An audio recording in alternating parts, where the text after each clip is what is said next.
خبر شامل کرتے ہیں کراچی سے، جہاں ہمارے کراچی سٹی رپورٹر جاوید محمود رائی کی رپورٹ کے مطابق ضلع Korangi S S P Tariq Nawaz کی خصوصی ہدایات پر پاک فرض شناس بہادر ایس پی لانڈی مرزا حسن بلال مغل کی سربراہی میں تھانہ لانڈی کے دبنگ S H O Rizwan Patel اور ان کی بہادر team in charge A S I Mustafa اور بہتر سندھ پولیس کے جوانوں کی بدولت لانڈی سے مکمل منشیات اور اسٹریٹ کرائم کا خاتمہ ہوتا ہوا نظر آ رہا ہے۔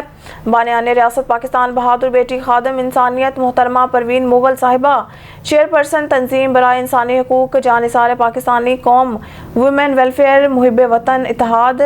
ویلفیئر ایسوسی ایشن، ہنگامی پریس کانفرنس ہر ظلم کو بے نقاب کرنے والے سینئر صحافی مرزا وسیم مغل ہر ظلم کے خلاف مظلوموں کو انصاف دلانے میں سب سے آگے۔ Mirza Babar advocate Mughal high court Sindh senior legal اس بار سماجی رہنما ضلع ویسٹ کی صدر آمنہ ضیاء علی کا کہنا تھا کہ الحمدللہ پاکستانی عوام کی بے باک سماجی خدمات کو عبادت سمجھ کر انجام دینے والی ضلع جام شورو سندھ کی بہادر بیٹی محترمہ پروین مغل صاحبہ کی اسپیشل اللہ کے مخلوق اور معاشرے کی شفائے ہونے معذور افراد مسائل کے حل کے لیے مجھے اور ضلع کورنگی میں کیپٹن نوید صاحب کو ذمہ داریاں سونپ دی گئی ہیں۔ اس موقع پر کیپٹن نوید ضلع کورنگی کے تمام معذور افراد کا ڈیٹا اور ان کو درپیش مسائل سے سماجی رہنما خادم انسانیت محترمہ پروین مغل صاحبہ کو آگاہ کیا۔ مسائل سننے کے بعد محترمہ پروین مغل صاحبہ نے معذور افراد کو معذوری سرٹیفکیٹ کے لیے فوری طور پر معذوری سرٹیفکیٹ کا مسئلہ حل کروایا۔ پاکستان کے سماجی رہنما خادم انسانیت محترمہ پروین مغل صاحبہ پاکستان کا قیمتی اثاثہ ہیں۔ ان کی جان اور مال کی حفاظت ریاست پاکستان کے